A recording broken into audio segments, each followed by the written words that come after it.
Okey, sambung rancangan pembangunan 5 tahun tahap 2 yang terakhir iaitu rancangan Malaysia ke-5. Boleh?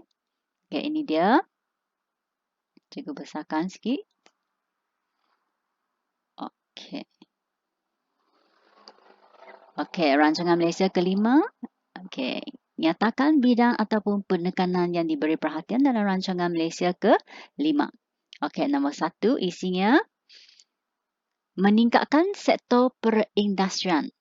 Okey. Kalau murid-murid masih ingat, dalam rancangan Malaysia ke-4, dia berkaitan dengan perindustrian berat kan? Okey, so dalam rancangan Malaysia ke-5, murid-murid ingat ia nak meningkatkan lagi sektor perindustrian. Okey, caranya dengan melonggarkan satu peraturan. Peraturan mengawal hak milik syarikat dan pelesenan dalam sektor swasta. Okey. Dan ia juga nak meningkatkan pelaburan sektor perindustrian yang berorientasikan ekspor. Okey. So caranya dengan melonggarkan syarat pelaburan modal asing. Okey, satu lagi meningkatkan kecekapan pengurusan agensi kerajaan agar dapat bekerjasama dengan sektor swasta dengan lebih berkesan lagi. Okey.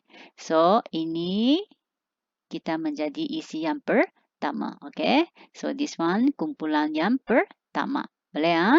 Iaitu meningkatkan sektor perindustrian. Okay. Kalau boleh kita pergi the next. Okey, selain nak meningkatkan sektor perindustrian, nombor 2, pembangunan kawasan luar bandar juga tidak dilupakan. Okey, iaitu penggunaan tanah dengan lebih cekap dititik beratkan. Okey, lebih cekap. Industri desa yang berpotensi digalakkan, contohnya industri kraftangan. Okey, kredit dan insentif diperluaskan melalui Bank Pertanian Malaysia, skim pinjaman khas pertanian dan amanah ikhtiar Malaysia. Okey, boleh ya. So ini isi yang kedua, ni kumpulan kedua. Okey, kalau boleh kita pergi seterusnya. Okey, ini 3 and 4. Okey, 3 berkaitan dengan sektor pelancongan, 4 R&D. Okey, so kita tengok nombor 3, sektor pelancongan, iaitu penubuhan Perbadanan Pelancongan Malaysia.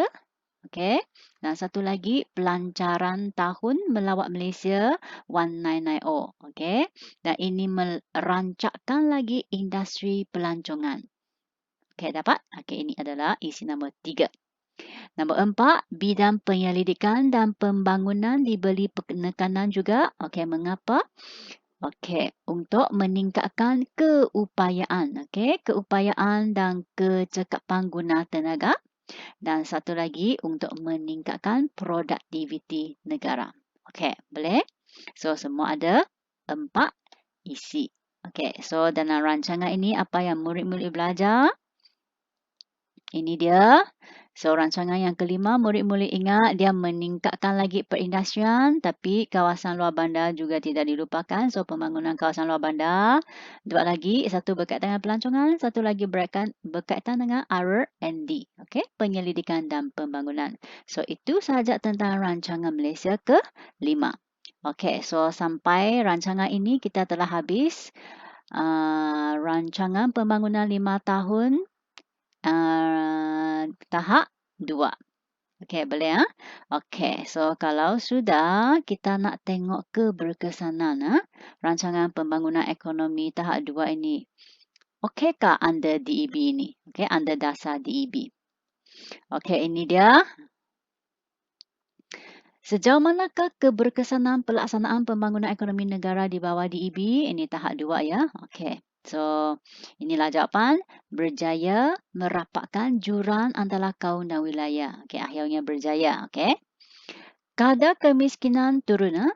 Dapat menurunkan kadar kemiskinan. KDNK, pendapatan per kapita meningkat. Okey. Hak milik modal saham kaum bumi putera. Okey, ini tambah. Meningkat setakat 20.3% daripada yang disasar. Yang disasar 30. Okey, tapi dia meningkat setakat ini. Ada meningkat juga. Okey.